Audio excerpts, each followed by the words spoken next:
Hello，大家好。那我们今天来讲一下，我们要怎么样做出像这样子的箭头的笔刷。首先呢，我们先在画布上面做出自己想要的箭头款式哦。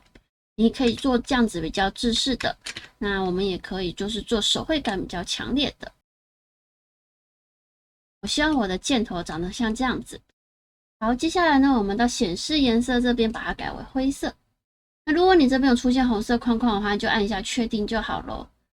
那接下来帮我开新的图层，我们用矩形选取工具呢，先框出一个范围，填充。那这个范围呢，你可以稍微的把它，主要是对我们的这个箭头的位置哦。好了以后，我们再复制一个图层，然后把它选到我们箭头的身体的部分。那这个的方法呢，有个缺点就是尾巴这个，像如果你希望你的尾巴是圆形的或者有特殊造型，可能就比较没办法做。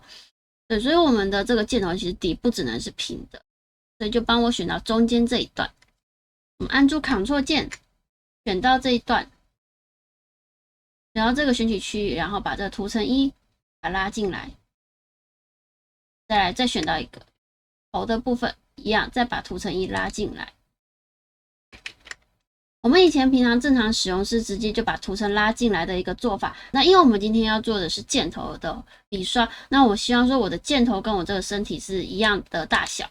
我们可以看它拉出来的物件的宽度是一样的。如果你是直接拉进来的话，我以身体这一段为例，它的效果就会是像这样子，会跟右边这个的差别蛮大的。所以我们要的是有选取过，然后再把这个图层拉进来的这个箭头的素材哦。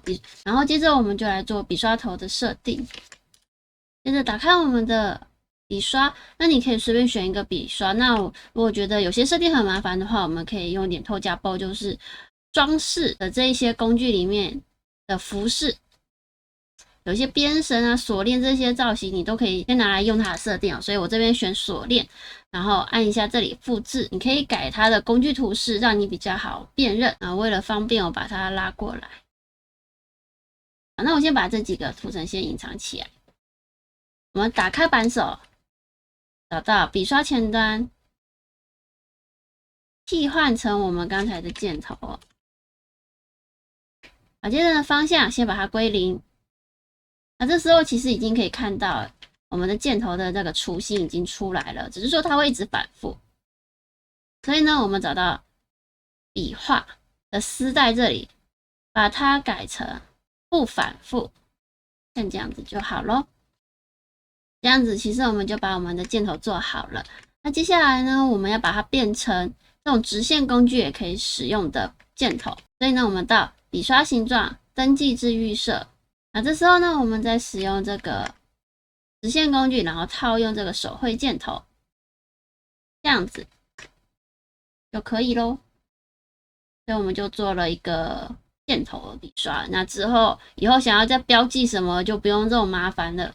那它唯一的缺点其实就只是尾巴的部分，它不是圆的，它就会是平的比较多。因为这个问题主要是在丝带的这个反复方法中，并没有说头尾不重复的这个选项，它只有返回。你看，你可以去试试看它每一个设定。那比较完美的、比较好的，就是如果会显示尾巴的话，其实是这个颈一周。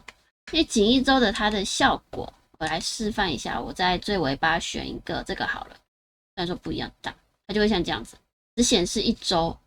我再选别的形状好了，它会像这样子。所以如果你希望就是它的尾巴是你指定的那个形状的话，那这个的长度，这个中间我们第2节你可能就要稍微拉长一点，你的箭头才可以长一点。所以这就是我们这一次很简单的箭头笔刷，谢谢大家。